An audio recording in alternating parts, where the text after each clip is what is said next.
Y'all know what time it is. You're listening to All Burgundy and Go Errrything, powered by the Urban Sports Scene at 95 point. I mean, sorry, I said 95.5 and Fox Sports Radio 96.9 FM at 34 T40 AM. Hopewell, Virginia. I'm Wole. I'm joined with my guy George, the homie Glen. Looks maybe running late or he may be out. What's going on, George? Not too much. Ready to talk about all this stuff that's going on tonight. It's been a big day in Commanders land, I would say. It has. We got news. Yeah, we got breaking news and all that good jazz. We got my man Mike in the buildings. What Mike saying already? He says, "No, not so scary. Terry won't be playing. They should have put him on the IR. Shaking my head and find other receivers. My opinions, blessings. He may not. He may play. That hasn't been. I hope he's wrong. I hope he does play Sunday. Yeah, I mean, that hasn't been put out. I know he's been trending to be playing. We'll talk about it. That's part of the topic. We'll be talking about it anyway. Yes. But yeah, everything's good. Like you said, it's a lot, and we're gonna talk about that receiver too as well. Because I think that's a low risk, high reward type of signing. So absolutely. We'll talk about that too. But yeah, George, you want to do this read real quick before I'm trying to showcase some stuff? Yes, sir. Let's do this read. Subscribe to our podcast on Spotify, iHeartRadio, Apple Podcasts, and all your other fine podcast platforms. Just search All Burgundy and Gold Errrything. Also, tweet us at ABG_Errrything, 3 R's. And hit us up on Instagram and TikTok, ABG_Errrything, 3 R's. Make sure you're subscribing to this channel, the All Burgundy and Gold Errrything YouTube channel. If you're in the YouTube chat, we do accept super chats, which help the show and help the algorithm as well. Also, we are streaming live on the Urban Sports Scene X account. Wole. Thank you, my guy. That was beautiful. Hey, let's get into our tradition of pregame. Here's what we have on tap. Terry, we're going to talk about this. Terry McLaurin was limited in practice. Terry McLaurin was limited in practice a couple days ago. Today he didn't practice. Then you got Sam Cosmi, who looks like he's trending in the right direction. So we'll discuss that. But diving right into it anyway. Obviously, we want to see Terry McLaurin against the Dallas Cowboys on Sunday. But your thought process, do you think he's going to play against the Cowboys, George? I mean, I'm sure you saw the clip. I think it was put out by the Commanders of him practicing and like stretching and all that. There was one for Cosmi as well. So I'm going to take the optimistic view Terry's going to play, in part because if this game coming up on Sunday is going to be a shootout, which I believe it is, then we need every dadgum weapon we've got, because let's be honest, if Terry McLaurin isn't playing and Debo's not 100%, the Cowboys got the better weapons. Yeah. And if it's going to be a shootout, you'd be backing the team that has the better weapons. So we need Terry McLaurin. I'll say this.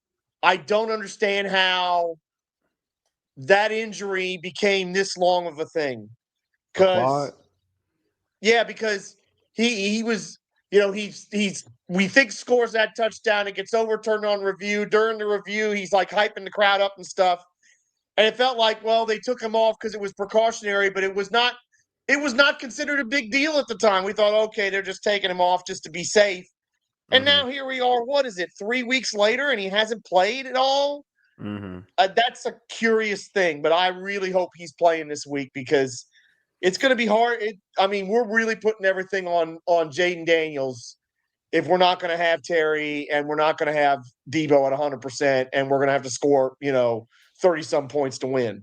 Yeah, Tulsi literally blew his tire. No, he's not playing. That's not official. Y'all just saying that's not official yet. But I will say that it's trending that direction, because he practiced limited practice on Wednesday. Today he didn't practice. It's up in the air to me. I'm not as guaranteed, because Dan Quinn in the presser was happy with his progression. He just wanted to see, they wanted to see him run out. And there's a lot of dudes who didn't practice today too as well. So it's hard to say who I expect to play on Sunday. A lot of guys didn't practice today. So I'm not going to come out and say he's not going to play or anything like that. But my expectations, I think it's all going to be dependent on what we see on Friday. Like tomorrow is to me the big indicator. Because I feel like they're going to go full blood. They're going to go hard on Friday. Tomorrow. So whatever happens, if he can pass, real full speed drills, I think he's going to be in a good place for this team. He will be able to play on Sunday. You know what I'm saying? I feel like if he can go full blown on Friday, I think he'll be able to play. Obviously he's needed. I think we all kind of see that. We can see that Terry is needed on this squad for another playmaker is needed, and Terry is a playmaker. Not regardless of how you feel about Terry McLaurin, I think we all can say that, like at least that much. You know what I mean? Like he is needed. I know he's going to draw attention. He's going to draw attention and make things easier for other people. Yeah, you saw that when he was there. I know we saw that when he was there when he was healthy. Like he was getting double teamed. You know what I'm saying? He was getting double teamed. So, like, Santiago said he'll be out. But we'll see. I mean, again, we'll see. I think Friday is a better indicator than anything. You know, Paul's got beef. I'm interested in this because I can understand people being frustrated with the GM, but I think we got to a championship game last year. We're going to be in the playoff hunt, we think, this year. And he took over a roster that was a disaster. So, as the famous saying goes, Paul, where's the beef? Or what's the beef in this case?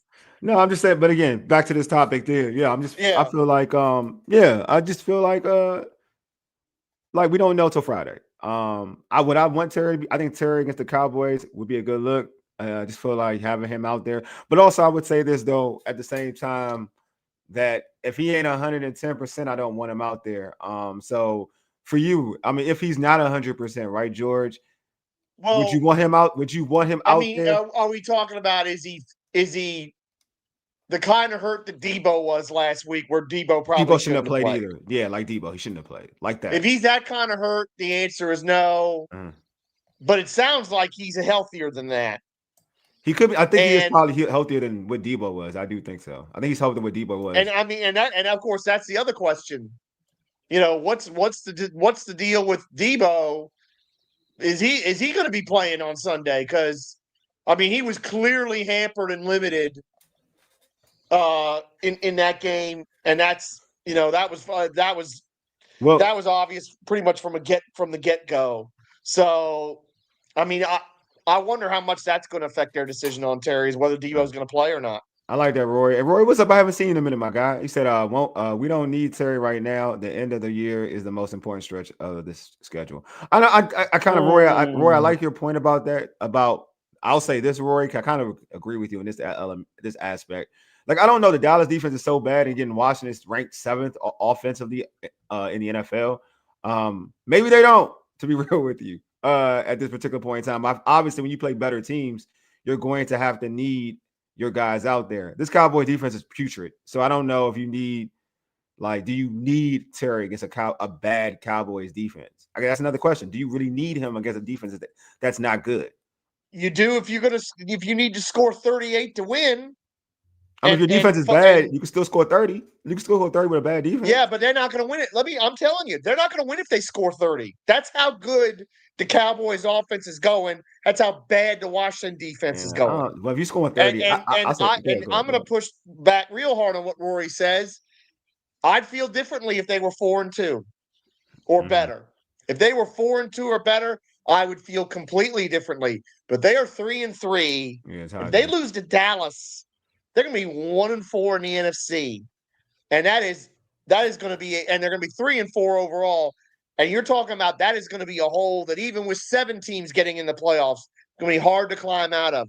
They need to win this football game because right now, their best chance is winning this division via the division tiebreaker with Philadelphia. Because here's the other point I want to make. Division first. I agree. Yeah. Here's the other point I want to make. Everybody's talking about, and I heard it this morning on my friend's radio show. He's like, well, as long as Washington's within 2 games of Philadelphia with 3 to play, that's okay because they could sweep Philadelphia. You're asking a lot to sweep Philadelphia at the end of the season. Maybe the injuries go one way or the team's blown up or whatever, and it's possible. I do not want to be going into those 2 Philadelphia games needing to sweep them to win this division.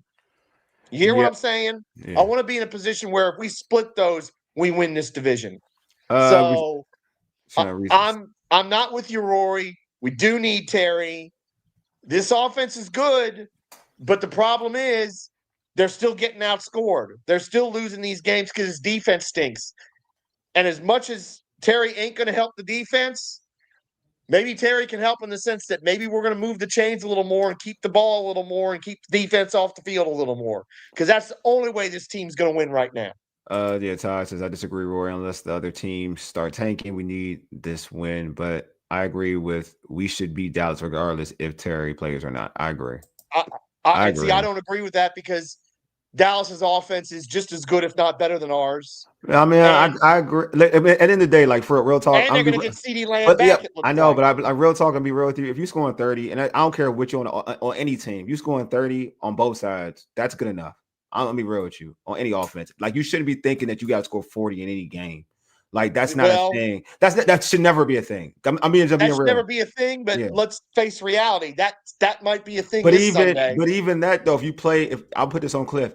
Truth be told, if Washington's playing their style of ball, it's not a shootout. It's more of a ball control game anyway. And the Dallas offense, you shouldn't be able to. So I hope you're right. Yeah, I hope because we hold the ball for 40 minutes on Sunday. I'll say shootouts are 40-point games. Ball control games are not 40-point games. I'm gonna be real. Okay. That's just so if Washington's and this is the thing, how does Washington score? They don't score by they're not quick hitting scoring. They're not a quick hitting scoring team.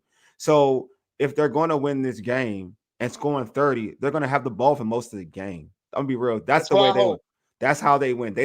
We're not a team that scores quick. That's never been our formula. Well, last year we were. Last year we had long drives. We have long drives. Look at the time possession. We had long drives. But we had a lot of explosive plays. But we had explosive plays, but this year not so much. But we still had long drives. That was the theme last year. If you look it up, we always won time of possession. That's never been no, it's true. That is true. So like if we're winning football games if we're against Dallas, if we're scoring 30, that means that we're holding the ball. Like we're not gonna be scoring 30 2 possessions. We don't have that type of offense. And to be honest with you, we are. Agree, Paul. We are a driving, and we need to be on Sunday. I'm fine with that on Sunday. Yeah. So I feel like we score 30, then that should be good enough to what Todd is saying. With Terry, without Terry, with the way that defense is, and the way they play against the run too as well. They're bad against the run. That this should be a game that. Well, the fact you know who else was bad against the run? The Bears. But I will say this though, and I'm being real. The Bears have more talent on their defense than the Cowboys. Oh, they do. But the point is that we didn't run the ball to the level we should have against the Bears. And they're coming back off. And they're coming and they're playing after they came back after a bye. They got to study the team. The Bears were in a whole different situation. But yeah, I mean that's a fair statement though, George. Like everyone going into that Bears game, everyone said we're going to run on the Bears and this, that, and the other. But that's why when we did the pregame show, I was like, would the bye have an effect in that game? You know what I mean? Like I think when you have a bye week, you set up for a team. Like you're pretty much focused on that team for a couple weeks. Oh yeah. My boy DJ Turner had a pick. Yeah, he a Michigan. No, they did call out a pick. I don't quite know how because I don't think he could have. There's no way in the world he could have had control with his feet in. They called it a pick. It's conservative. They said he did, so it's an interception. Oh, exactly, because he a go blue dude. You know what I'm saying? Don't start with the He's a go blue. Yeah, he got. Hey, Paul. He fast as I don't know what too. I mean, he ain't the best Michigan corner, but he a go blue kind of dude. You know, that's what we do out here. That's what we do in these streets. Go Washington on Saturday. Huh? Go Washington on Saturday. I mean, look. We are the USC gave us the business. I don't hide from smoke. Wood has to bring pressure early and often. We'll talk about that too. Yes, pregame show, but he does though. I ain't gonna lie to you. He has to. Can't be conservative, especially with that offense. You can't sit back. They're going to go the length of the field on you, sitting back in defense. And we'll talk about this on the pregame. Then you better bring pressure regardless, because if you sit back, I guarantee they're going to still march the field. So, oh no, Dak is dealing right now. Yeah, Dak has been dealing for the whole season. So I can guarantee you that. But I do think that. Oh, let's talk about this signing though, because obviously all this kind of goes into signing of the Commanders sign. Is it how you say it's Travion? It's Trayvon. Sorry, Trayvon Burke. Treylon Burks, excuse me. Treylon Burks. I like to come out of college. He went to South Carolina, didn't he?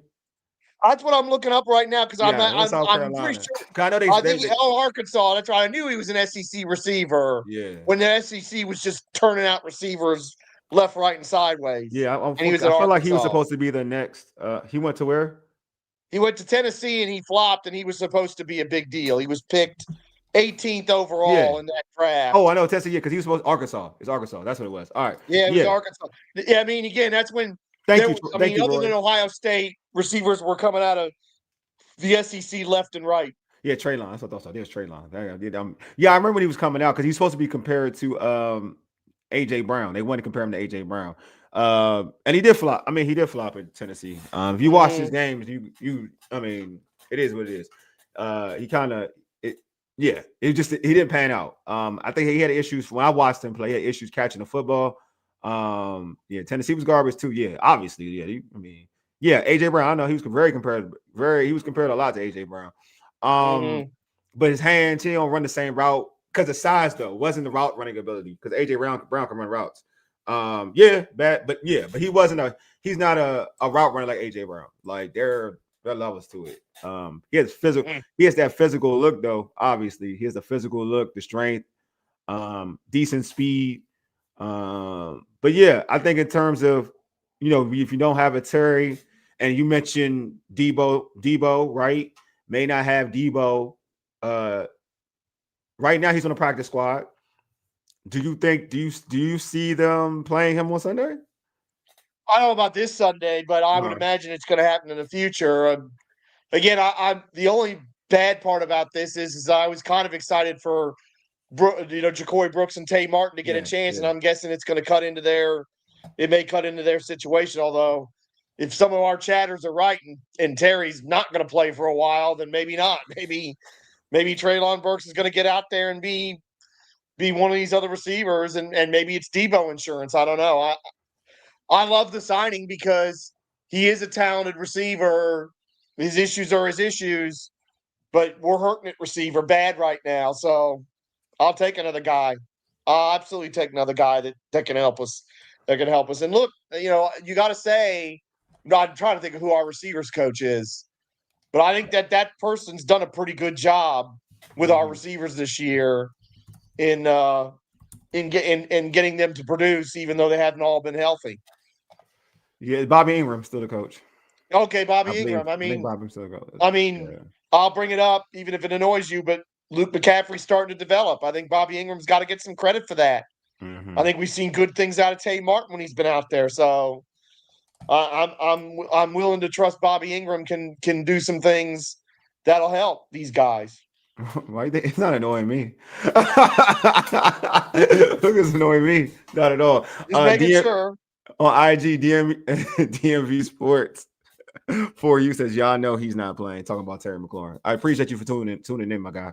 Damn, I guess we're the only ones that are like, we must be the last to know because everybody's pretty damn sure he's not playing. They feel like, they just confident. It is what it is. He's probably not going to play, to be real with you, but it's possible. I just feel like for all the talk, I don't think no one knows though. I think people are just assuming it. I really want him to get a piece of that terrible secondary. Me too. I feel like that'd be a good look too. I ain't gonna lie to you. I feel like that's a good confidence boost going into like the following week. Paul said he's a DJ Metcalf a little slower. DK Metcalf runs a 4.3. This dude's about a 4.4, 4.5. But he don't got he ain't a playmaker like DK. I'm gonna be real with you. Folks wanted him to be a certain way. But again, when you play with Jayden Daniels, you play with Cliff Kingsbury, maybe there's some way they can scheme him open and make him a better football player. He had issues catching the football, which I think is very important. It's a very important trait to catch the football. And we complain about we complain about Chris Moore. We don't want that happens here with what his past has been. Yeah, that's not a good look. But yeah, you see the size. You see the ability. It's a low risk, high reward type of thing. I'm not gonna come here and say he's going to guarantee be an impact player for this team because I won't say that. But I do think that he has an ability to kind of, if he can live up to his physical potential, because physical potential, right? It's not like a guarantee this is what he has. it's a physical potential. If he can live up to his physical potential, then yeah, they got a diamond in the rough. That's how I look at it. Taj, at this point, anyone that is an available and not on a team, at this point, anyone that is available and not on a team, I'm not getting too excited. GMs and scouts are too good to get excited about a guy that was on the street. Just my opinion. Taj, I agree with you. That's where I'm at. It's fair, but there are guys that fall through. It does happen that guys that fall through the cracks come in mid-season and help. It's not that unusual. It's very rare to be an impact player. I know exactly what Taj is talking about. Like an impact player. It's very rare. Like you say, we like going and getting Preston Smith. Yeah, that didn't do so. You know what I mean? Like there's a reason why. Like look, Taj, I get it. Like I'm with you. Like I'm with you. Like when teams and scouts are passed up on you, then as a vet, because they've seen your tape, you've been in the league, they've seen your tape, and no one's giving, and it's taking this long. Yeah, I'm with you. I get it, Taj. I get it. I'm not. That's why I'm not overly hyped on any of it. I'm just like, we'll wait. It's a wait and see approach with me. So yeah, I get it. Paul thinks he's playing Sunday. Oh, that's wild. I don't know. Yeah. Taj mentioning Robbie Chosen, who's 32. I don't know how much Robbie Chosen's got left in the tank. This is right. Look, give him 2 routes for this game. I'm telling you, man. I don't know if he's playing. I know it's a wishful thinking. If he plays, I hope I'm wrong, because I do hope he plays though. Roy says you can let Burks run go routes on Sunday. I mean, you can. It may not be successful, but you can. Don't we still have the artist form? Yeah, we do.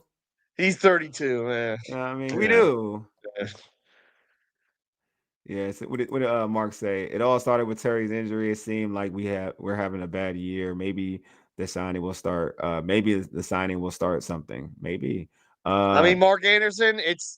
It does. Does he get separation? Like where something like that can kind of put you on the wrong path. Hey, Paul, I'm gonna need you to give me clips about his good separation. I don't know he gets that much separation, my guy. Like I know it sound good. I'm gonna need you to show me. Like I ain't seen this dude play. I think on a fantasy league or something. I tried to pick him up once, and I just watched him play, and I was not that impressed with him. I won't even lie. Like I had picked this dude up on fantasy because AJ Brown was gone. Oh, he about to be like AJ. Like okay, and then I watched him play. I was like, nah, he ain't AJ. Not even close. Not even close. Because I think didn't Tannehill still play? Yeah, they still had Tannehill. Yeah, Tannehill was still playing. Tannehill still made Tannehill ain't great, but he still made AJ still made him look good. So he ain't one of them. Team scouts are wrong all of the time. I'm not with them dudes that sitting on the couch. Like they wrong with the draft though, Rory. I'm with you. They wrong on the draft a lot. When them dudes sit on the couch, I mean, I'll be thinking they would be wrong, but then when them dudes be playing, I'll be like, never mind. I was wrong. You were right. Let's see what we got here. I think we got Glen in the building too. Okay, Mike Williams. Oh God, Mike Williams. Hey, if Mike Williams can score. What's going on, Glen? How you doing, my guy? There's a certain, doing well, man. How y'all fellas doing? A certain Wegmans shelf stalker or a stock shelver or whatever Jeremy used to call him. Yeah, send me the clips of him in Tennessee, not in Tennessee, not in college. Will Levis, that's college. I know drafted players. I know. I'm talking about drafted players. I agree. I'm talking about like free agents on the sidelines. Like that's different because everybody's seen tape of you. They see legit NFL tape of you. I'm with you with draft players, Rory. I'm with you with that. I'm just talking about legit dudes like pros that they signed. They've seen film on you. And don't be sending me like against like I want to see against talented cornerbacks too. Like I don't want to see no clip on somebody like who was playing at you like a Benjamin St. Juice. Like he burned Benjamin St. Juice. Like I'm gonna be impressed by that. Like, nah, I want clips on him burning somebody. Yeah. Because that's how you like that's no. Like burning Benjamin St. Juice is like something to be proud about. Like I'll show you clips of Mike Williams again to somebody's point, to your own point, Paul. Clips of Mike Williams burning St. Juice. And would I want to pick up Mike Williams? Hell no. And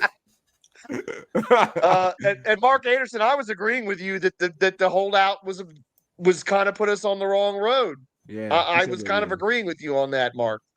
Yeah, If hey I wasn't Rory. clear. I mean, quiet is kept. He ain't playing bad. Quiet is kept. Eh, He ain't great, but he ain't playing. Nah, he's better he playing still than wasn't. He had a very bad play in the game against us. I know that. Oh, Will Levis was quarterback too. Yeah, he was. But so was Mike Tannehill. So was Tannehill though. Was Tannehill was quarterback too though, Roy. Yeah. He had other quarter. I'm just saying he had Tannehill too. I'm just saying. He didn't perform. Yeah, I'm saying like I ain't hating. Like look, man, I want Burke. I actually like all the jokes aside. I like the talent of Burke. I just don't think he's like. I think he's a dude who can. I think Cliff can play with him and get him schemed open so he can kind of take advantage of his ability. But I don't think he's a game changer. No, I don't think he's a game changer. Like for instance, hey Santiago, and Mike ain't here yet though. I don't see Mike. Santiago, you know what I'm saying? Because you're there and you're a big Luke McCaffrey fan, right? Like Luke had a touchdown reception. That was a great play. He was schemed open though. You know what I'm saying? I feel like you can scheme up plays for Burke to take advantage of ability. Like you could scheme him open, and then you can use his physical ability to get him in open space, where he's now can be a physical runner. But you can scheme him open. Same thing for Luke. Like they scheme like on that touchdown pass, they schemed Luke open. Luke didn't do anything special. He just schemed him open. All Luke did was run up. Yeah, he was true. Well, he was schemed open. Exactly. I'm not lying. I'm not making this up. You can do the same thing about Burke. You scheme him open. Now all you gotta do is catch the ball. All you gotta do is catch the ball. That's it. That's all you gotta do. Y'all think? Hey, what's up, Benny? He said y'all think Debo will play? Well, I don't know. Yes. I'm gonna say yes. But let me answer. I'll get and Glenn. I'll let you keep going after that too. But I'll say this: if he looked like he did on Monday night, nah, he shouldn't be playing. But go ahead, Glenn. I'm gonna say he is gonna play. I mean, Monday night he didn't look bad. They just didn't have opportunity to get him open. You know what I'm saying? Oh, he didn't look healthy, bro. He looked limited. He looked limited, bro. He looked physically limited. No, and even Candy said it too. He said he didn't look good. Yeah, he didn't look, but he had to go Monday night for the simple fact there was nobody else there, right? Yeah, facts. And that's their performance fight. Yeah. So if you have, and I'm gonna say, I know that I heard y'all guys earlier. George making the comments about Terry. What's taking Terry's injury so long? Again, what's taking his injury so he's prolonged. Not that it's taking long. They want to make sure when he comes back, it's this organization's pattern has not changed when it dealt with injury. There you go. This team with injuries, look at people. Jayden could have came back weeks earlier, but he didn't. Right? That's true. Yeah, Cosmi could have came back earlier, but he didn't. So this team this team is making sure that when Terry comes back, that he's at the top rate at 100%. So just because they bring another receiver in or something like that, and I think Debo is his heel. So he's getting padding and say, you know what, he can go, right? He is playing hurt, right? He's playing hurt, but again, can't afford him because you have no Noah Brown. And let's be honest, I know everybody loves Luke, but Luke ain't that guy that star, right? I mean, he's gotten 3 touchdowns in 3 weeks, fine, but and that's because some of it been breakdowns on the defense. And I'm just being honest. The last one he got wide open was a breakdown on the defense. Well, that he was schemed open. I'm gonna give because Wizard had a great play. Like Cliff, he designed a great play, and he was wide open. I'm with you. Like he don't. What I'm saying is what I'm agreeing with you, Glenn. Is that put it like this. Put it this way. It ain't like he ran a great route. Ja'Cory Brooke could have did the same thing. That's all I'm saying. He could have, but could have the same exact. Maybe Luke deserves a few more times to be schemed open. I don't know. But I mean, anybody gets me schemed open. Scheme me open. Give me some money. Let me get schemed open. I want to be a good receiver. I want to get some money. I want to address Tosh had a question. Hey, man. He says, Debo playing hurt is a bad look for Terry, even if we all know Debo's playing for a contract. I'm not gonna say it's a bad look for Terry. If their injuries were the same, I would say yes, right? Right. You want to have a quad, you have a heel. It's two different things. So it's two different things. If their injury was the same, I have no problem. I would totally agree with you, Taj. But because the injuries are different, it makes a big difference. A quad strain is like you really can't push off on it. A heel thing is what your power is, it's your pain tolerance. So truth be told, you can shoot that up. Like you can shoot a heel injury up. to numb it, but eventually it's going to catch up to you. A quad injury is like it's a strain. Like so, anything a strain is a tear. So it's an element of a tear. If you run on it and explode off it, you can blow your whole quad and you're out for the season. Well, I mean, every time somebody says quad, anyway, the only thing that comes to my mind is Vince McMahon running to the ring, blowing both his quads. Both quad. Wasn't that Shane? No, Vince did it. It was Vince. Vince. Did it too? Okay. Yeah. Like so, and Shane blew his quad too. Yeah. All I'm saying, like, I'm just saying the look isn't good. I mean, the look doesn't really matter. It's just I know what you're saying, but look. I know what you're saying. Yeah. Oh, look don't. I definitely know what you're doing because right now, I mean, I said this last week. Right now, the number one Washington Commanders' number one receiver is Deebo Samuels. Yeah, like it was, Roy said, people are tripping on Terry. He's going to keep getting deals. Can't stand the slant. Hey, Roy, I'm with you. Not you. I'm talking about Roy. I'm with you, Roy. You already know. Yeah. Oh, my man Cornbread on IG said it seems like Ertz has been awfully quiet too. He scored touchdowns. He scored last Monday night. Yeah, he was back because Jayden was his boy is back. When his boy is back, he's gonna be taken care of. And let's remember too, given Deebo's injury in our situation at wide receiver, teams are rolling their coverage to Zach Ertz. They should be. Mm-hmm. He's one of their stalwarts now that's out there. Yeah.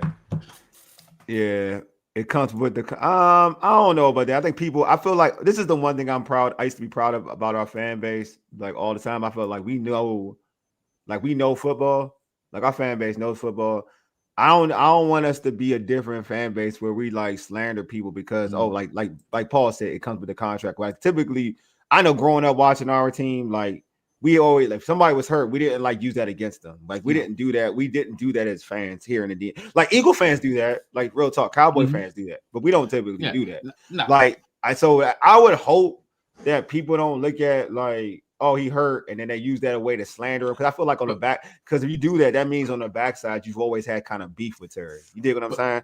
Like that's how I look at it. But that makes sense. 30 years of losing has changed this fan base. Hey, but you know what, Joe? This is what I said, man. It makes Terry look right to go get his money because let's be honest, any given Sunday, anybody can be hurt and could be your last time you ever step on the field. Nah, I'm gonna be real with you. Nah, I'm gonna answer this because when I was young, we had dudes who got paid and like injured, and we still have faith in them. Like Marcus Washington, folks like Marcus Washington, and we still have faith in them. We didn't do that type stuff, and Marcus Washington can get hurt all the time too. Like we ain't do stuff like that. Like I'm being real. I'm being real. Like nah, we not. Like to George's point though, I feel like you're right. The years of losing kind of caught up. We didn't do that with LeVar. We didn't do that with LeVar Arrington. We didn't do that with LeVar either. Real talk. We didn't do that with LeVar. To be honest, LeVar had a lot of injuries. He had a lot of lean with us. Yeah, real talk. He had a lot of like leeway. Definitely. I mean, LeVar. I agree. Yeah, I mean. When he started talking, that was different. He got on the radio and started talking, people started really having a problem. And real talk, I'll be real with you, that even too is more of the coaching. And even that, like when Lindsey came around, then folks started really going sideways, LeVar, because then it was like Greg Williams, Lindsey, that whole situation. You know what I'm saying? Yeah, I know. When Greg Williams, I know how it changed. It wasn't the money. LeVar getting himself a concussion on opening. I know exactly how it changed. I know exactly how it changed. It wasn't the money. It was more Greg Williams and Lindsey and how the narrative started to happen. And you know me, I love Greg Williams, but it is what it is. But I know how it changed. What's going? What is it? I think we had a question from comment from Zen. I'm trying to make sure I read some of these stuff out. My guess is probably Terry McLaurin. My guess is probably not. Unfortunately, in terms of Terry McLaurin, they were trying to turn the fans against LeVar. Yeah, they were. Well, LeVar did a good job of that on his own too. They were. I mean, he did some things. I think LeVar got that during the radio when he got on the radio. As a player, I used to. No, but I mean, the one I'm always going to hold against him is when his. Run down and gave himself a concussion with a stupid play on the opening kickoff when he was supposed to spy McNabb, and McNabb like ran all over us. This is one of those years when we actually were halfway decent. What year was this? This game I went to, and McNabb had like a 56-yard run. I mean, LeVar, he had bad plays, but he had some bad plays. I'm just talking about in terms of like the fans being turned. I'm talking about I'm talking about. I mean, LeVar had plays. I get like the fans did. Yeah. It is what it is. But anyway, sticking to the topic. Sorry about that. No, you're fine. You're fine. But like I feel like Burke, I'm going back to Burke. I'm not gonna go back into Terry. Well, we talked about Terry. Burke. I think Burke will be a. I think Burke could help this team though. He could. I want to know. I'm gonna ask y'all this question though. Do you think Burke would play more than like Chris Moore and Luke McCaffrey eventually? Because Lucas looked good. Lucas looked good. So I'm just I'm being real. Lucas had good numbers. So do you think he'll play? I think he could. I mean, again, you're talking about a former first-round pick. Mm-hmm. So you're talking about somebody with a lot of talent. Yeah. That you could get a lot out of if you can figure. I agree. Bobby Ingram can figure out how to unlock that talent. So, I would say eventually he could. But I wouldn't say that's next week or even 2 weeks from now. Nah. I think he's good, good practice squad player. I think it's going to take, like George said, agree with that. It's going to take a couple weeks, to see where he can get in and fit in with this offense. Because let's be honest, some of Cliff Kingsbury's stuff is not the concepts are not simple. You know what I'm saying? Yeah. Some of it is complex. Now, if you ask him to go a go route, you ask him to do a slant, stuff like that. But when you're asking him to be, because Cliff runs a lot of motion, so now you got to know motion, shift motion, go back, orbit motion. Different motions. Depends on what they're asking him to do. Depends on how he's going to receive. And then it also depends on, again, I know we ain't going to talk about Terry much, but it depends on Terry and Noah Brown and when they come back, right? And if they come back. And then it depends on, again, it really depends. It depends on Luke, too. If he's still performing, the guys, and I'm not trying to be funny, the guy scored, 3 touchdowns in 3 weeks. So, I mean, he's been scoring. So, he's been finding his way to get open. So, you have to look at that, too, before he can even step on the field. Like, are they willing to make that chance? And who they're going to take off, and I didn't even mention how Debo's playing. So when it comes to him, no, I agree with you. I feel like, to your point, I feel like you got to slow burn it. Like, I don't feel like he's a player that you got to rush in. It's not like he hasn't been proven, right? Right. No, not so. It's not like he's all right. For instance, a prime example. Say it's a trade. And you're getting, say you're getting Jalen Waddle from like the Miami Dolphins, right? Mm-hmm. You're gonna really try to suit that up. Like you're gonna give him. You're gonna go over. He's gonna play in week 1, the first game. He's gonna play in the first game, but you're gonna feature him. You feature him. You're gonna scale. You're gonna do what he does best. Because he's a bona fide 1,000-yard type of wide receiver, right? Mm-hmm. So you're gonna feature. You're gonna take some plays for him because you know what kind of ability he is. When you got a guy that isn't proven, you're not gonna do that for that player. So what you're gonna do is slow burn it. What you're going to do is that you're going to catch him up to the offense. You're not gonna give him packages because he hasn't showcased in the NFL that he can kill in these packages, right? Mm-hmm. So what you're going to do is you're going to wait you're going to see what he can do. And then once he's to what Glen's talking about, when he catches up and George talks about what you guys are talking about, when he catches up, then you're going to put him in the offense. You're like, you know what I'm saying? Right, George? Mm-hmm. Yeah. Absolutely. I totally agree with you. Yeah. I mean, the question is how quickly can a guy like Treylon Burks get up to speed? Because I think it is interesting what you say about how some of those route concepts are difficult, and some of the things that Cliff Kingsbury comes up with is not simple by the numbers kind of stuff. I mean, there's a lot in there, and so I guess that's the question is is he just going to be could he be just a package player where there's just specific formations and plays where he can go in and be contributing, and that's what they're going to do, at least until they can get these other receivers healthy, whenever the hell that's going to be. And we'll see. Like, I will see. I think that but Paul says, Todd said something I kind of agree. We're talking to Paul though. He said, but I'll read it this way. He says, if we're cheering for Burke to get more burn, then what we have, we are in trouble, big trouble. As a DC, I guess native, I'm putting 9. Well, as a defensive coordinator, as a defensive coordinator, I'm putting 9 guys in the box. We ain't scared of Burke. Yeah, that's what's up. Yeah, I agree. I think that's the thing. I feel like Todd, if we're banking on Burke to be the missing piece as a wide receiver, then that's a problem. One thing about it, though, that's a problem. I'm down here in Southwest Florida. Every dadgum receiver they've got's hurt, and it hadn't stopped Tampa from producing. So, if you got one of them ones, and we do have one of them ones, yeah, well, them dudes. Well, them dudes are aren't they? Well, wait, they keep going down. They got some talented dudes though. Mm-hmm. I know, but it's like they are down to bare bones. But yeah, they Mayfield's playing so well that they're still producing. Well, and again, Jayden is capable of doing the same. Let me put it this way. Because Baker's playing at a high level. I'm not going to put like a pair. No, yes, oh he yeah, is. no. Yeah, I'm not going to. Baker's playing at MVP level, so I'm not going to even. Oh, he is, but I'm saying Jayden is capable. Might be capable of doing the same. I'll say this Mm-hmm. to be fair. Like I'm not even speaking as a fan, like not a fanboy type thing. The way this offense works is different from Tampa. That what they asked, and Jayden has not been has never really been in that position that what Tampa has asked for Baker to do. That's right. That's true. It's a different offense. So for me to say like the way we do things is totally different because we're predicated run play action. They're not. They're like air it out. That's how they air it out. They got a good running game, but they air it out. When you ask Terry, what they ask for Jayden to do is more. Like it's more misdirection. It's a lot of like running the ball. Like it's a lot of stuff that's involved. Like it's not drop back. It's not consistently drop back and and pick them apart. No, that's an offense we run. That's an offense we run. You know what I'm saying? Yeah. So I just feel like we do need. That's why like having like George to Glen's point earlier.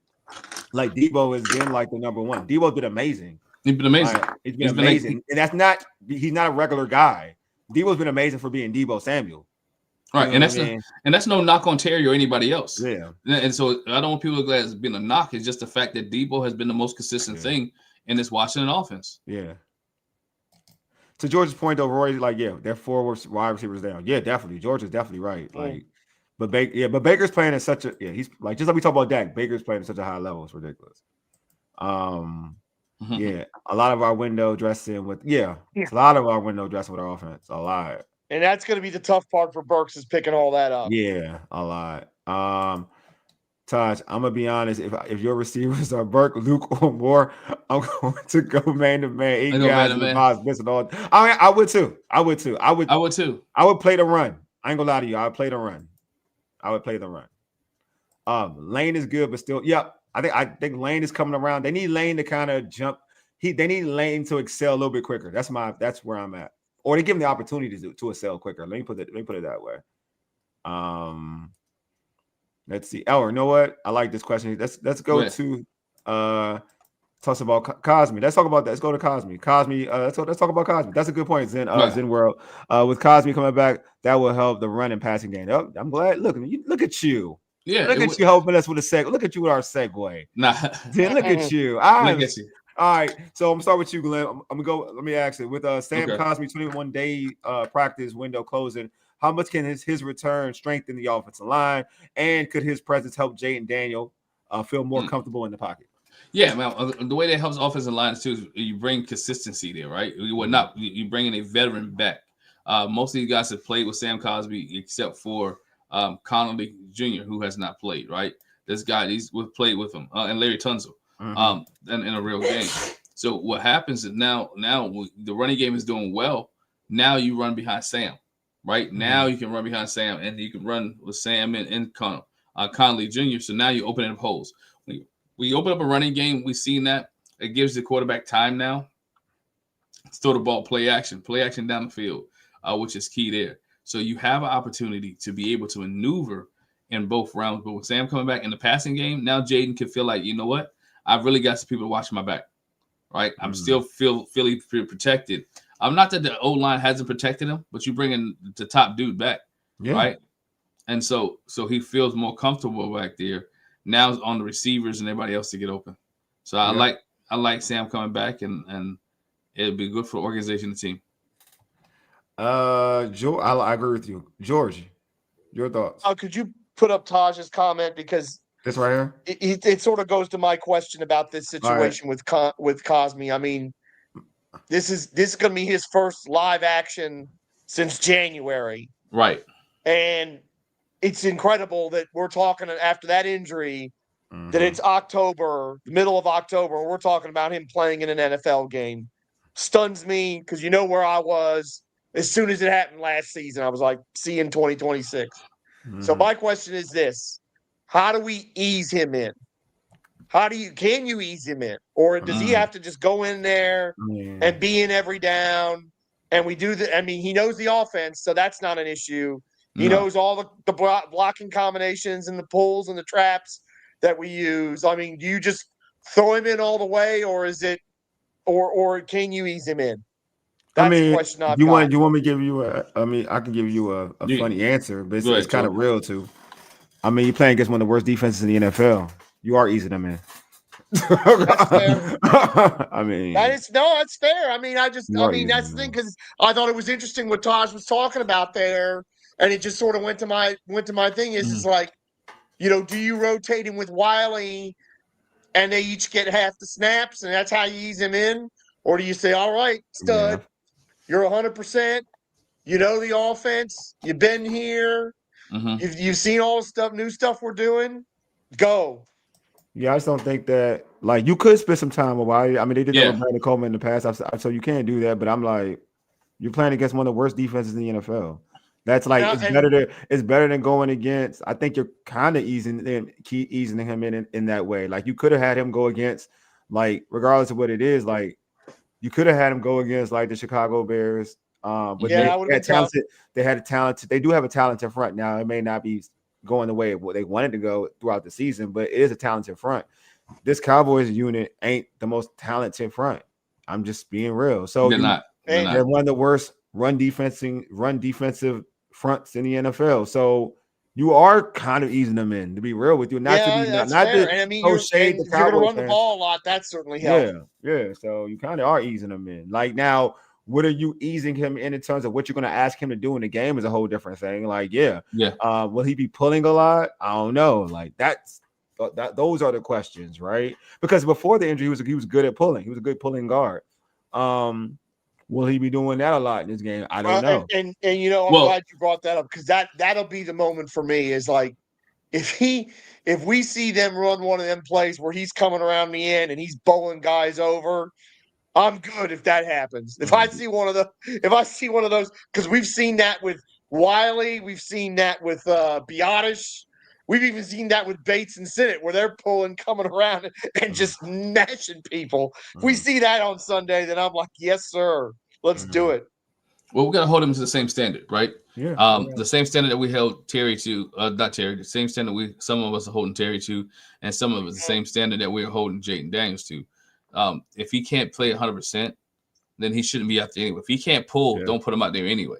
That's a good point. That's a good point. If he can't do anything in the whole playbook, then he shouldn't be playing, right? So I'm not trying to keep him safe. I want to see. They already said if you can pull and all that. So therefore, guess what? The playbook is wide open. You're 100% healthy. All right. We thought about that with Jayden Daniels. Oh, he ain't gonna run. And what happened the first chance and opportunity he got when he took off and ran. All right. So again, same thing with Sam.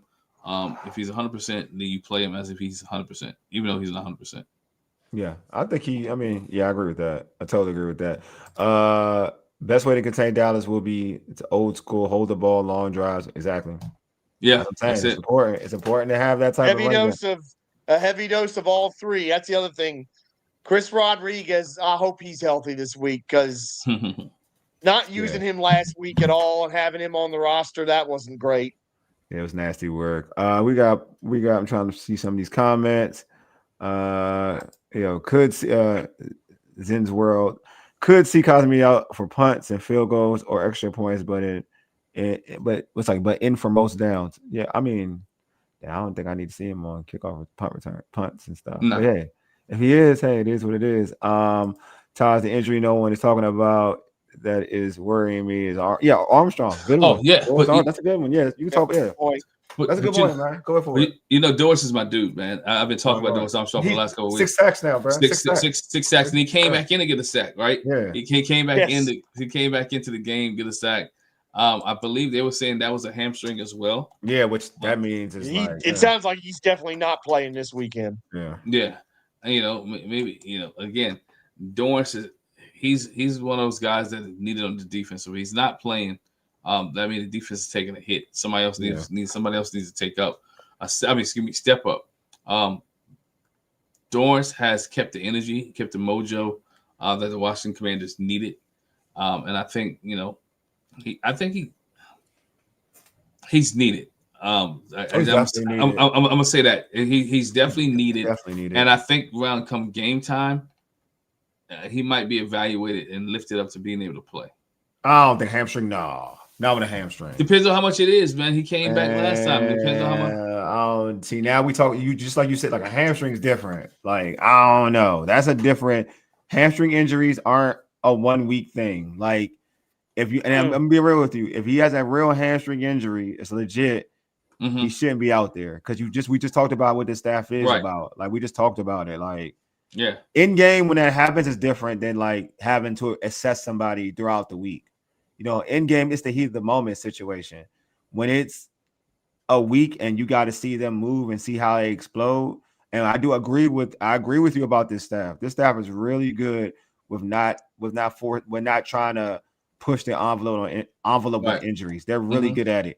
There's a reason why they assign certain people on this team to play defense. Yeah, like they sign certain folks. Do I want him out there? Of course, Glenn. I'm not going to act like I don't want him out there, but I know like to what we just talked about this staff. What we like about this staff, they could have put Jayden out there early than a week prior than the game they put him out there in LA, but they didn't. Right?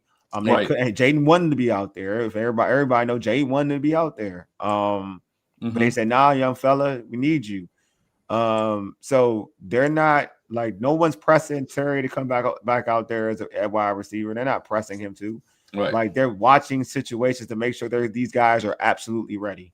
I ain't gonna lie. When you get a hamstring injury, it's a rare thing to have somebody come back another week. And to be real, if they do, truth be told, I ain't gonna lie to you, they're not effective. I'm gonna be real, they're not effective. Because they typically are like they're not getting a lot of snaps, and you just like we talked about earlier, if he's going to be out there, our expectation is for him to be Dorrance Armstrong, right? Yeah, that's an expectation. You can be out there, you're going to be going 100 miles per hour and press guys out and get to the quarterback. That's especially when you're our best pass rusher by a long way. Yeah, and we're going to need you in the stretch run for the long run for real, like.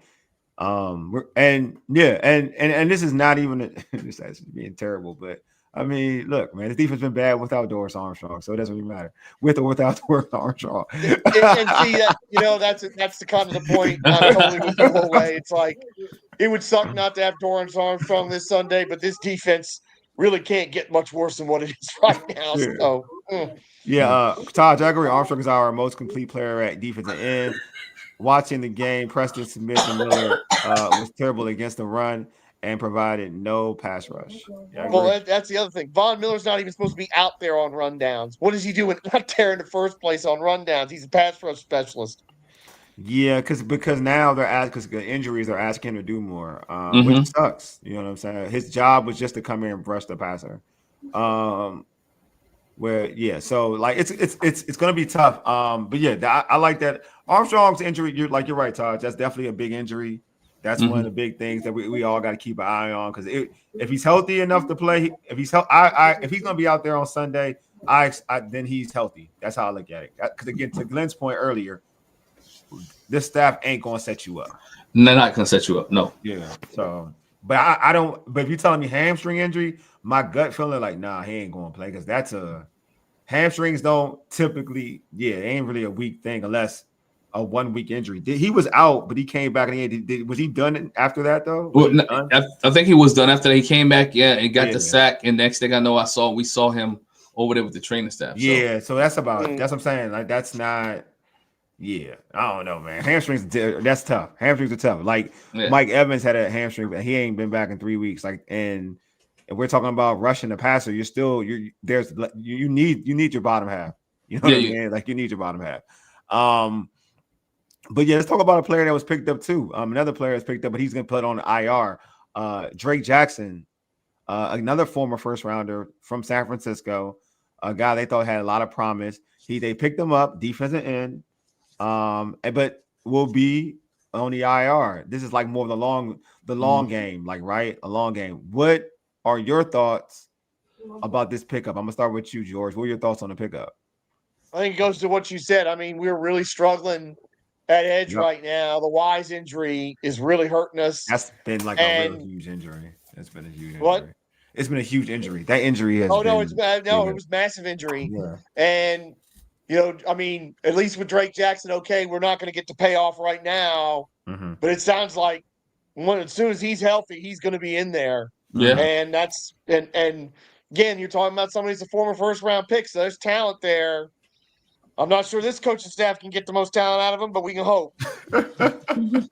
Dang, George. I know, George. Why you George is like, George went from being not so on Joe Witt to like, nah, man.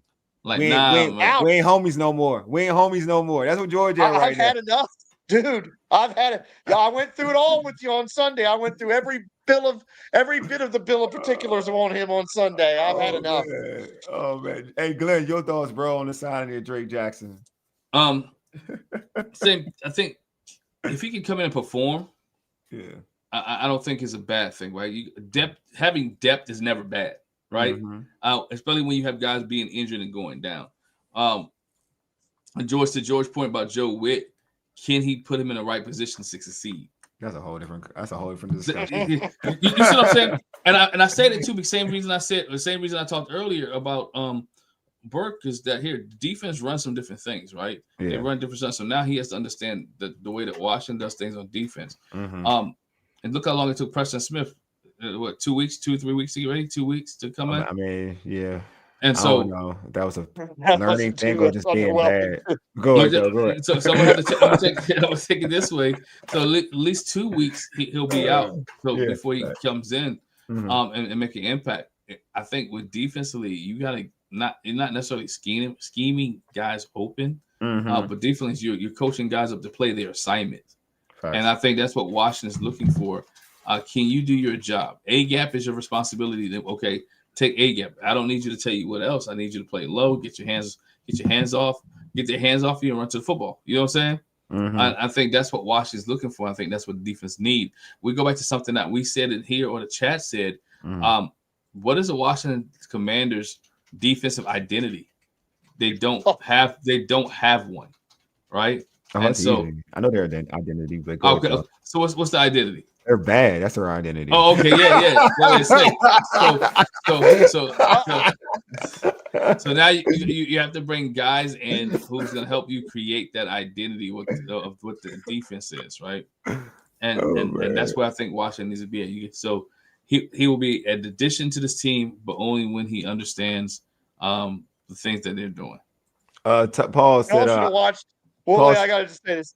Y'all should have watched Wole and Candy the other day. It was really great. You should have watched that collab. It was all. I had it on while I was working. It was wonderful. Thank you. When you said Washington's got no consistency, I was laughing because it's like that's not true. They are consistent. They're consistent at not tackling people. They're consistent at not getting turnovers. Yeah. They're consistent at giving up third downs now. Yeah. It's just Look, George, you're so right. Paul said his press conference is becoming redundant. Oh, you're not like Paul.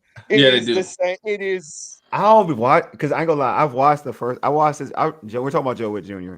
I've watched his pressers, and I'm kind of like the clips, and it's just like I kind of like don't even like. I kind of like they're all the same. They're very redundant. Yes, right? They're very redundant.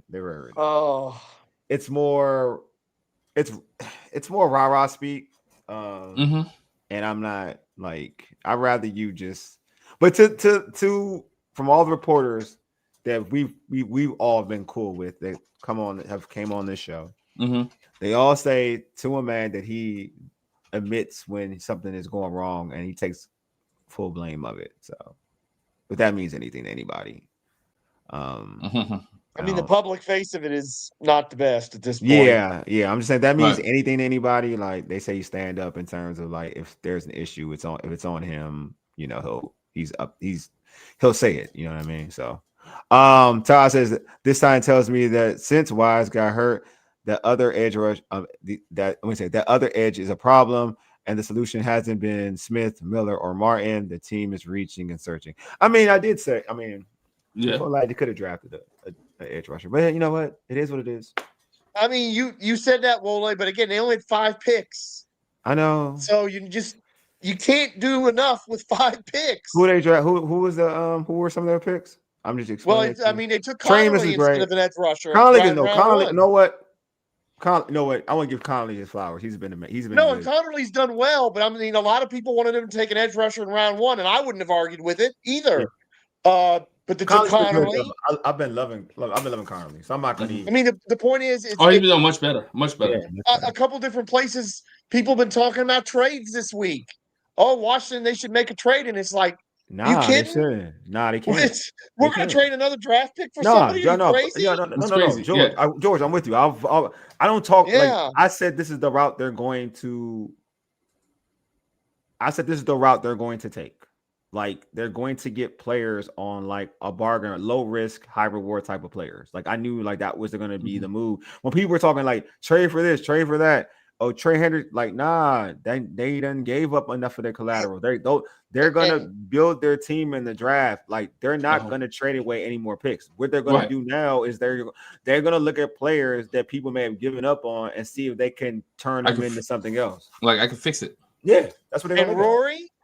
Rory, we have asked and answered that.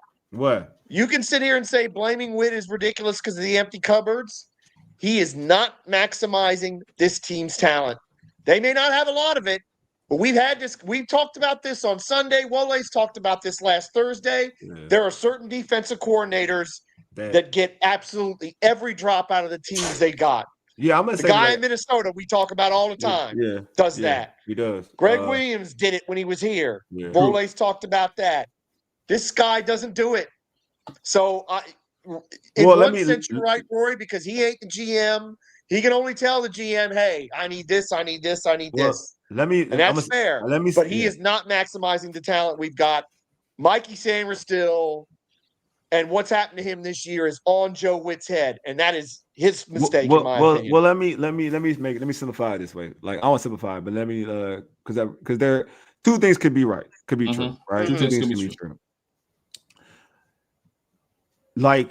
And if you want to blame the GM, that's fine. Because I feel like you could do it in this way. Like you got to know who your defensive coordinator is, right? Because there's levels to this, right? There's levels. Like we don't say to Tom Brady, "Yo, you don't got the like Tom Brady. You don't have like the Terrell Owens, or you don't have the Randy Moss, but he's still able to make those dudes better, right? Or he's still able to make like the Wes Welkers, the Edelmans, the whoever.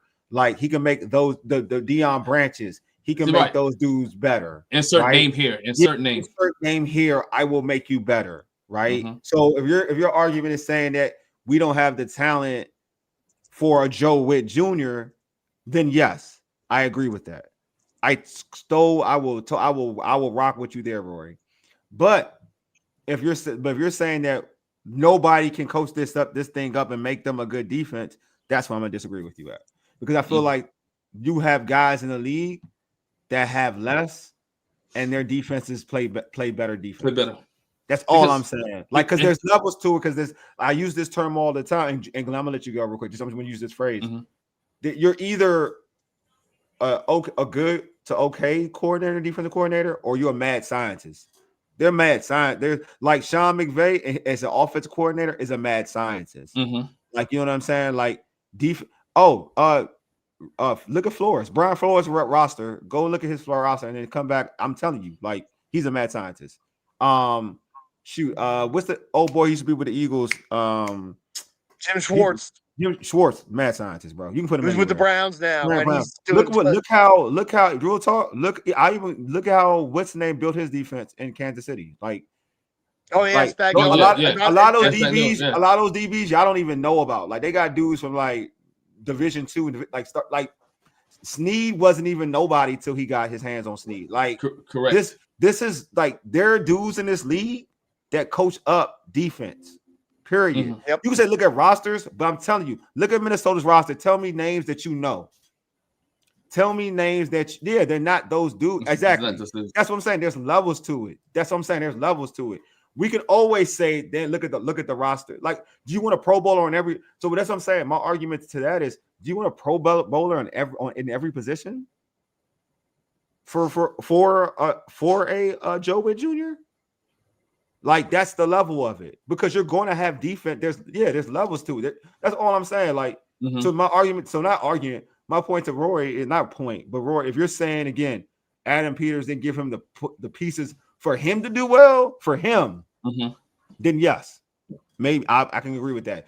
But if you're telling me that no defensive coordinator can come in and change this up, I'm gonna disagree with that. That's all. I disagree with that too. Yeah, go ahead. Go ahead, George. No, and I don't want to derail the chat with the whole Brian Flores thing, except to say what happened in Miami was messed up, and that's not on Brian Flores, and he should be a head coach in this league. Also, if Jim Schwartz is available this offseason, we better dadgum hire him as a defense coordinator. Go ahead. So here it is. When you coaching guys up, and it becomes, I've said this all the time, you take on the persona of your head coach. Yeah. Right? Or the head coach, or the position. In this case, you take on the persona of the DC. Yeah. Every time we see Joe Witt, he's laid back, right? Yeah. Defense plays like they're laid back. They don't play with the intensity or the character or the integrity. You talk about Greg Williams all the time. You knew what you was getting from Greg Williams, because Greg Williams would bring that intensity at practice. You knew what you was getting from Pettyboom. He would bring that intensity at practice. He held a standard. Those guys wanted to play for him. You know, your Colemans and all those guys would do it. He took Greg Williams took Antonio Pierce, for God's sake. No one knew who Antonio Pierce was. No one knew who Ryan Clark was. No one knew who Ryan Clark was. No one knew who Ryan Clark was. So he elevated, because of his coach. He elevated them. These are dudes. They're not. Right? We're not good football. Like, we're not starters for real. But go ahead. I'm sorry. He elevated them. So in his levels, who has Joe Witt Jr.? And who has this defense elevated, right? This defense has not elevated anybody. The defense came out the first game. We saw intensity, right? We saw Ken, but it seemed like now they're setting back. I don't see regression. I don't see the aggression that they normally will put out, right? Yeah. So is that, to me, that's position of the week. Now I know that's your boy Daryl Tapp, but again, as a D-line coach, he needs to. I agree. If the DC ain't doing it, then you need to be the guy that's doing it, and your dudes need to perform well. Now, it's not the D-line's playing well, and when we get to the back end, the secondary coaches, they got to make it understandable. They have to understand it. Sometimes, I think somebody said in the chat or the other night, the secondary sometimes look lost. They do look lost. That means you simplify what they're doing, right? Sometimes they're running into each other. When they run that stack concept with the bunch receivers, our guys have been running into each other. I mean, that is, at an NFL level, that's embarrassing. Well, what happens? It's happening regularly. Well, sometimes you gotta look. Are they playing? They're not playing on the same level. When they play on the same level and there's a switch, everybody can't play on the same level. So we can't be. We have to be different levels when it comes to the secondary. So one has to be up, one has to be back, one got to be 5 yards, one maybe 6 or 7. So if just in case there is a switch, we can switch comfortably without bumping into each other. So if somebody's running up or somebody's doing something they're not supposed to be doing, if you see that coming in, that's happening. But again, my main point is this: defense intensity has to come from Joe Witt, and then it has to be something on the inside of them as well. And so when you bring new players into it, that intensity has to be there. So I always wonder, can I read this comment real quick? When the coaches are up in the booth. All right, let me read this comment. I'm gonna get to you, George, so you can finish that statement. In the NFL, you have two things: either a coach that coaches players up, or you have a league with players that get average coaches. They look better than what they are. I totally agree. That is my point. That's my total point, Taj. That is my point right there. Sorry, George, go ahead. No, I just wonder if certain coordinators need to be down on the field as opposed to up in the booth. No, I feel like a problem. I don't know if it's I feel like depending on what works for you. I think a lot of times people move from up to top. It's like they're panicking, to be real with you. Well, also up the top too means this: you get to see when you're up top, you see the whole field, right? On the floor, when you're on the sideline, you miss some things. So and some people feel more comfortable being in the box because they see the picture. You can see players run on. You have personnels come on, and then most people have spotters. But he feels comfortable. More people feel comfortable being in the box. I mean, no different than Cliff Kingsbury, who doesn't want to be in the box, but he wants to be on the sideline. You know. So some coordinators have different feels. No, I want to speak to this to Zen's world. No, I think he's making the right play. He has to pass him off because that play has been killing us. So he's passing it off the receiver because they're using momentum and going the other side of the field off that motion play. He's supposed to pass off. It's just but again, defenses have offensives have found a way to counter whatever they're doing schematically. Yeah. Let me say that much. Yeah. They're setting them up. Sometimes you have to give the OC on the other side the props for taking advantage of Washington's weakness, and then you have to go to Washington DC and say, all right, dude, adjust. Like, dude, adjust. So yeah, it is what it is. I want to see Wood give 3-4 years to show proof of concept. He's gonna get 3 years. Yeah, he's gonna get 3 years. He's gonna get 3 years. He's not gonna unless there's. I'll say this much, Rory. Unless there is like that can't miss DC that's available, he's gonna get 3 years. Who you gonna replace him with? Who can you replace him? Jim Schwartz. He ain't leaving nowhere. Nah, just Schwartz. They're gonna probably fire that coach. Who Jim Schwartz is where again? He's with the Browns. Yeah, he ain't. Wait a minute, didn't they fire that coach? Hold on, what am I saying? They fired that coach. He's the interim. They fired the coach today? They fired him? I thought they fired him after this game this past week. No, they didn't fire him. Okay, well, he's probably going to get fired. Nah, he ain't get fired. No, he's not. Jim Schwartz, he's safe. They love him over there. No, he'll probably the head coach. I'm saying Jim Schwartz will probably be the head coach. If Jim Schwartz is available, they need to get him. Oh no, Patel said they fired him. Hold on, did they fire him? Yeah, I think Stefanski got fired. And I think Schwartz is the interim. Coach. No, he didn't get fired. Okay. What are y'all tripping off of? No, it's job security. He hasn't been fired yet. Okay. Yeah. Well, thank you, Rory. Yeah, he didn't get fired. I know. I'll just say y'all tripping. Okay. All right. If they bring Witt back after if this defense is this bad the rest of the season, they bring Witt back. He will get fired. Yeah, he'll probably get fired. Turn the heat up on everybody. Yeah, he'll probably get fired. I'm not saying he won't get fired, but he hasn't been fired. Yeah, he's good as gone. He will be. Yeah, no one's arguing that. I'm saying nobody's arguing that. No, I Schwartz will probably be the head coach from that squad for real. Because the one constant is he's been good on defense. And to be real with you, chances are, whoever if they do hire a dude, chances are he'll stay on the staff. Won't even lie to you. Chances are he'll stay on the staff. Yeah. The owners paid. Yeah, I know they did. And y'all know I've been a fan of Watson. I was a fan of Watson, but yeah, I ain't gonna lie. When I saw him play last year, I was like, he's done. But but I don't want to keep harping on Witt because it's not not the topic and it is what it is. But he is who he is, man. Like. And we'll see. Hopefully he gets better. Just like I have to be fair too before we leave this topic about Joe Witt Jr. I don't want to be a person that like kind of goes against what my message has always been. Like it's a microwave society. This is about it being a microwave society. He is still like his second year as a defensive coordinator, like as period in the NFL. So maybe he can get better. You know what I'm saying? Like Bill Belichick didn't become the great Bill Belichick as a coach overall because his first stint with the Browns was terrible. He got fired, and then all of a sudden he became one of the best coaches in the NFL ever. So hey, maybe Joe Witt Jr. could turn it around. Yeah, I wasn't the first one to put the heat on Joe Witt. That would be this gentleman. Who, me? Glen was pretty tough on Joe Witt at the end of last year. I just point that out. I mean, everybody knows I've been. Yeah, everybody know I've been there. Yeah, Glen's been there. I think I've been very, very keen on Joe. I've been very, very quick with Joe Witt. So I've been like, everybody knows where I come from with Joe Witt. Typically, I feel like I'm really hating on this dude right now. But where I'm at with Joe Witt is just like, dude, you don't gotta talk like you one of them defensive coordinators. That's where I've been at with him throughout. Honestly, I would be more. Yeah, you have. Yeah, thank you. I know I have taught, But I would be more pro Joe Witt or pro. I'd be more acceptable of Joe Witt Jr. if he like kind of like didn't was just chill with it with some of the things he says. You know what I'm saying? Like I would be like that. You know what I'm saying? That's where I'm at. And well, his defense is yeah, bro. Facts. Go ahead.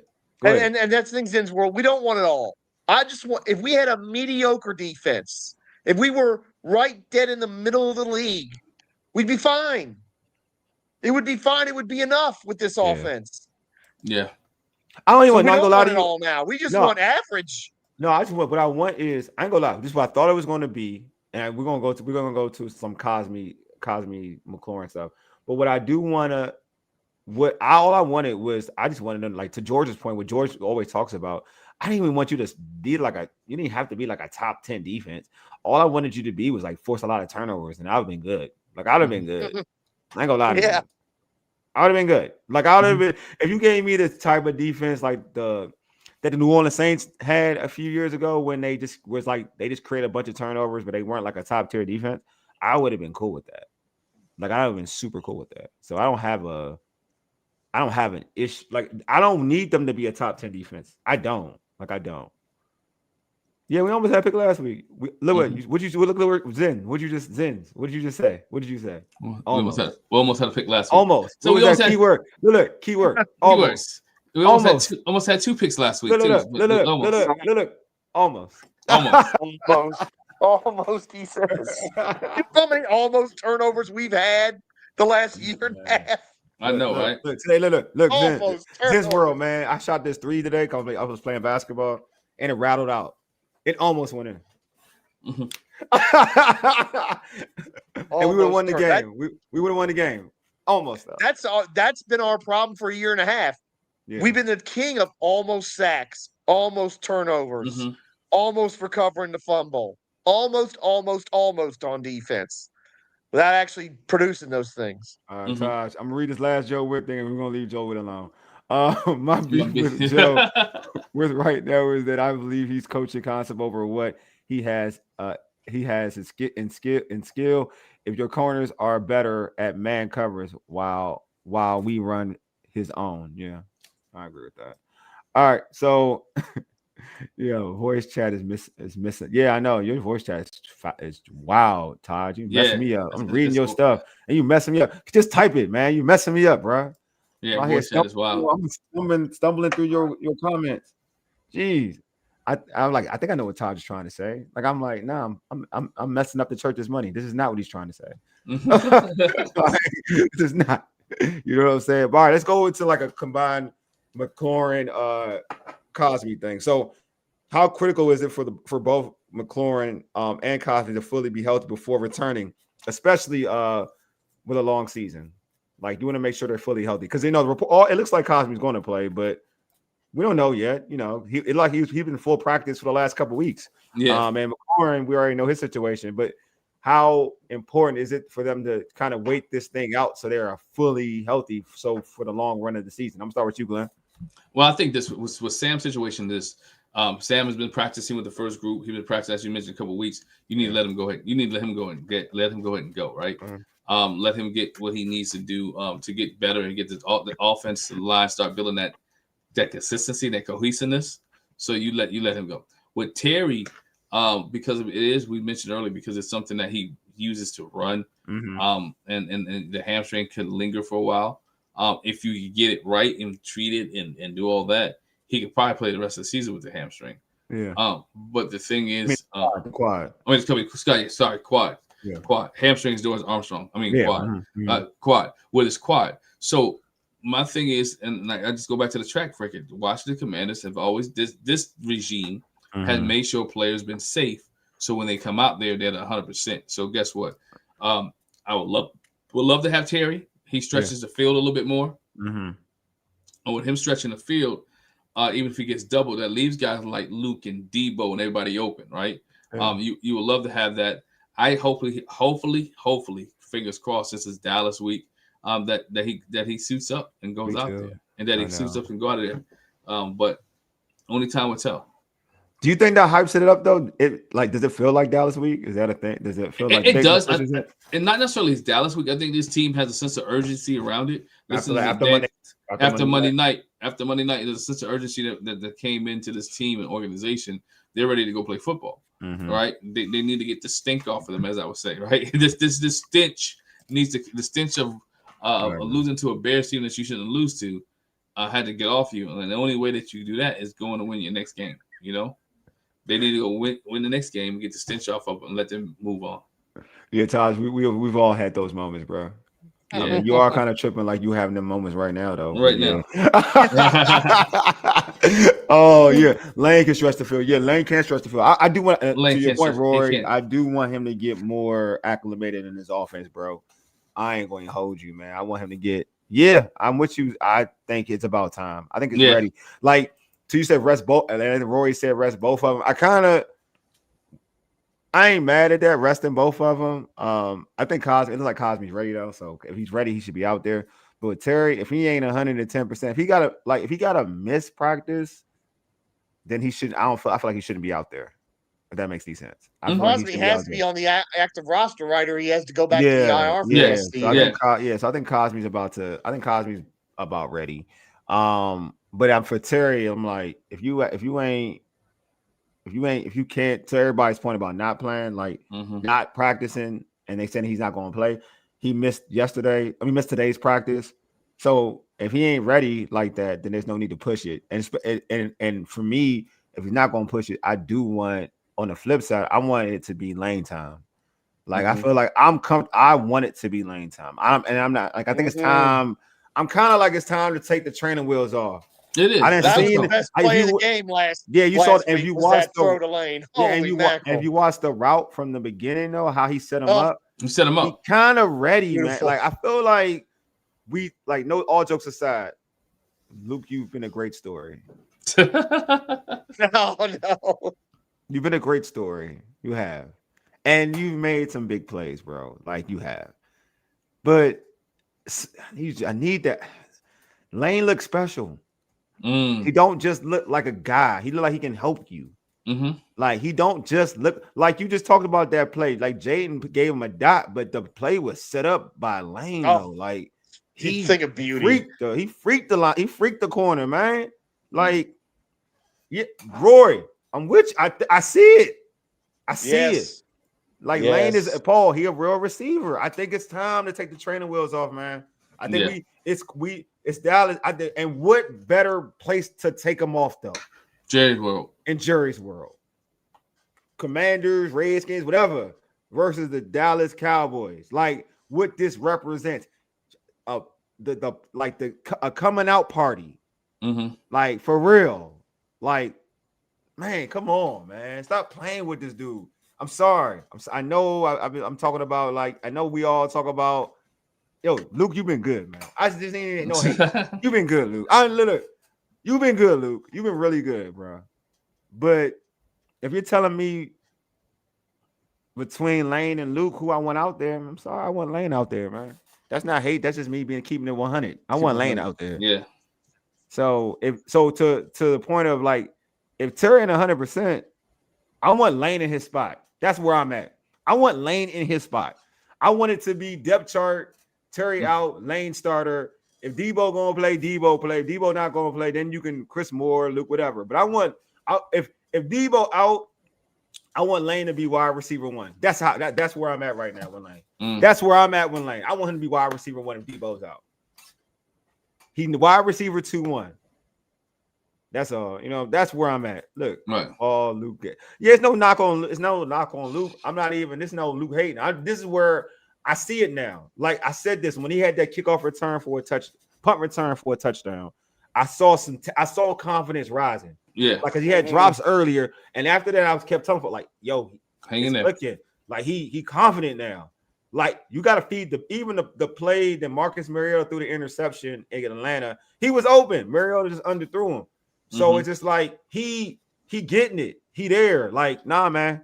Take the training wheels off. Let's do it. Let's do it. True. Let's do it. You know what I'm saying? Let's do it. That's all I'm saying. Let's do it. Because it's here. It's here. It's time to do it. It's time to make that move happen. So looking into this week, would you be surprised? All right, would you be surprised if Cosmi doesn't play against the Cowboys? I would. At this point, I would be. I mean, because you've seen the clips of him in practice and stuff, and we're at the end of the 21-day window, so he's got to be active. Yeah. You know, I mean, that's the thing. I would have been ultra conservative. I'm stunned that they even did it this early, but they have. He must be in physically really great shape. He must be hitting all his markers. And we need to run the football on Sunday, so let's have it. That's fine with me. Right. What about you, my guy, Glenn? I'm always good running the ball. We all know that. We know that. We know you. No. I was good running the ball. The question was if he was not ready. Yeah, would you be surprised if he wasn't ready? I would be surprised. I mean, I think they talked about it so much. And I think they wanted to get him in shape for the next run that they have. I would be surprised because I think he wants to be on this team, wants to be back in his position much more than we need him to be. I think he's been chomping at the bit. No one, and the reason I say he's been chomping at the bit, he's ahead of schedule, right? He's doing all the things he's supposed to do early. He's an overachiever. So I think we will miss him. We miss him now. Can we be honest? Yeah, we miss him. Yeah, we miss him now. Can you imagine what the offense looks like when you have Sam, you have Carnley, and then when they go to 2 tight end set, maybe a Trent Scott. Ben Sinnott been blocking, bro. I'm about to say Ben Sinnott been blocking his butt off. So in that formation there, you give people trouble. So, but I would be surprised if he's not ready to go. Which player between the two is much needed in this Cowboys game, Cosmi or McLaurin? I'm gonna start with I still think it's Terry because again, I think we need every weapon we can get so that we can keep up scoring because we're going to need to score a lot of points to win. What about you, Glenn? I'll give you my answer. Go ahead. Want to give you my answer? Yeah, I think it's Cosmi. I think Cosmi is more important in this game. I feel like if you can dominate the line of scrimmage, which is important, if you can run the ball thoroughly, you can take the will away from a team. You know, nothing like running the football to take the will away from any team. And the way, again, I'm gonna keep saying the way that this offensive line, well, the way Dallas Cowboys defense is, and this offensive line, I feel like personally, you have Sam Cosmi out there pulling, hitting big runs. If hopefully Rodriguez is healthy, having a big run, you got Jeremy McNichols big runs. Like then now you got Dallas on the other side trying to like make sure they can score fast and maximize their possessions. You know what I mean? Because regardless of how bad your defense is, it's still hard to score the ball every time you touch the football. Regardless, like things happen, penalties, this, that, and the other. So Washington is like dominating the time possession. You know, getting these gashing plays like we see the Chicago Bears do to the Cowboys. We've seen Russell Wilson do to the Cowboys. We've seen limited, Scatterbo, what they did. Like folks have done well against the Dallas Cowboys. So if you can kind of use that run game, I'm with you though too. I know what you're saying, George. I for sure having all the weapons you can have with Terry McLaurin, but I would say slightly, I would say Cosmi. What about you, George? I mean, Glenn. Yeah, man. I think it's Cosmi. Because everything starts up front. Yeah. I believe the games are won up front, right? I'm checking time. Yeah, that's right. Games are won up front. So, but also up front, it sets the tone for the game. It sets the tone. It sets the tone for this game. It sets the tone for what needs to take place. And when you got your guys working there and your best consistent guys there, they need to set the end, which that means we should see a heavy dose of run this weekend. I'm just saying to get him acclimated. But now, for me, it's Cosmi. Cosmi is that missing link right now. Terry for sure. Terry for sure. All right, Cosmi is a big factor. Terry for sure. A bit with the kind of game Cosmi will be impact on every play. I agree with that too. That he has a big impact on me every play. Yeah, Cliff wants to run that too. Yeah, he wants to run the football. Well, I mean, think about this. Running the football takes pressure off of Jayden Daniels, right? Mm-hmm. Running the football puts the Washington Commanders in third or second and more manageable roles than being a second and 20 or third and 20, right? You just watched Rico Dowdle almost run for 200 against him. Again, and that too. You know, look at that. Thank you. I forgot about that. Like, yeah, seriously. Look how he dominated that game, bro. Like, that's crazy. Yeah, he did. Oh, I don't think Terry. I think Terry's closer. He's too close to be on IR. I think Terry's close. I think when Dan Quinn tells you he's happy, when Dan Quinn don't lie. Like when he said that he's happy with the progression of Terry, that means Terry's close. Now it may not be this week. IR means like you're trying to miss him a couple. I feel like he's a couple weeks away from playing. That's all. If he's not. Noah Brown had a setback. That's why they put him on IR. Noah Brown is retroactive IR anymore. Yeah. Noah Brown is legit hurt. Like he legit. Terry's close to being back. That's why you don't IR somebody who's close to being back. Noah Brown stay legit hurt. His best ability is not availability in this case. Right. Yeah. Yo, 200. Yeah, man. Yeah, I know. Roy. Yeah, Dowdle's last 2 weeks have been insane. It's Jesus. crazy. Yeah. Okay, cool. Yeah, I think he's close enough. That's why. Rory, and I'm with you, Rory. I've had enough of Noah Brown being hurt too. That's I've had my limit of that. It's like if you're not going to be available, let's give that roster spot to one of these other receivers. True. Yeah. True. Totally agree. Hey, you know what? But hey, only time will tell. But most importantly, you know what I mean? Hopefully we get one or the other. Hopefully we get, I mean, I ain't gonna lie. Hopefully we get both. Hopefully we get both. Hopefully we get both. Definitely hopefully we get one. Oh, you're right. Hopefully I'm with you, Glenn. Hopefully we get both. But at least give us one. Right. At least give us one. At least give us one. But yeah, it's time to wrap this show up. But yeah, I appreciate everybody. Well, before we wrap up, I want to make sure everybody in the chat please hit the like button. If you haven't done it yet, please hit the like button. We appreciate it. It does well for the Commanders algorithm. So hit the like button. We appreciate the support. Oh, okay, Pro D said Terry plays. All right, man. Hopefully he does. I hope man. so. Hopefully Terry plays, man. That would be dope. But yeah, appreciate everybody for pulling up with us, listening to us for about an hour and a half. We always appreciate the love, man. You guys, I keep saying this and I mean it. And I'm not BSing when I say this. You all make the show, man. The conversation back and forth, like your comments. We appreciate it all, man. Real talk. Yeah, Paul. Yeah, man. I want to see that film, bro. Send it to me. Again, hey, Paul. I don't want no trash corner too, man. If it's a trash corner he getting open on, I'ma look at it sideways. I'm gonna be like, nah. All right, I want a legit one. Hey, Rory, you the real MVP. That's all I'm gonna say. Hey, yeah, but Taj, I'm a fry you. If you're giving me somebody like a Benjamin St. Juste or somebody like Michael Davis or something, I'm leaving you alone. Hey, thank you. Oh, you just thank you. Thank you. Appreciate it. Thank you. I appreciate it. Versus the Packers. Who? Like what corner? What corner? Is it? It better be Alexander. Oh, thank you, man. I think appreciate it. Thank you. It better be Alex. It better be Alexander because I know whatever. It better not be no 23. Who's 23? Alexander. That's Alexander. No. Amos. No. 23 for the Packers. Oh, for the Packers. Oh, you talking about that's who he's. And is it 1-on-1 or is it zone? Don't bet me no busted coverage either. Send me the clip, man. And I want more than 1 too, because 1 is like whatever. I can find 1. Like shoot, like with my man from Maryland, Bay. What's his name? Bay. Mm-hmm. Darius Bay used to burn people too, but he sucked. So it was what it was. So let you know. Like I don't.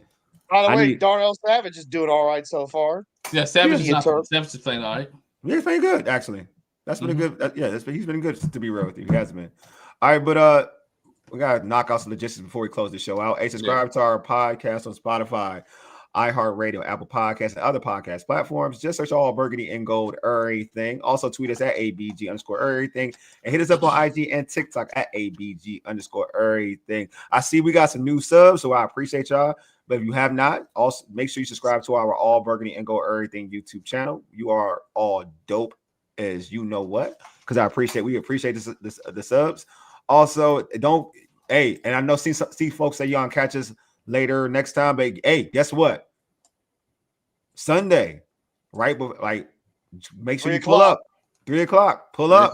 4-hour all Burgundy and Gold Errrything Commanders versus Cowboys pregame show. 3:00, and then right after the game, we got our post-game show. Like right after, like literally like right after the game. If anything, maybe 3 minutes after the game, maybe 5 minutes. All right, we're right there. We're right there, ready to go. So I'm just letting y'all know, for the newbies out here, we there, we here. So we there before the game at 3:00, and right after the game, we're going live, and we're gonna shoot the breeze. And also, you know what? Win, lose, or whatever, we even give you the opportunity on the post-game show. Yeah, to go and voice your thoughts on the actual game. So we put the link in the chat. You can click that link, and then you can tell us how you feel about that game. Just letting you know. So we do all of that. So make sure you pull up on Sunday and just enjoy the vibe with us.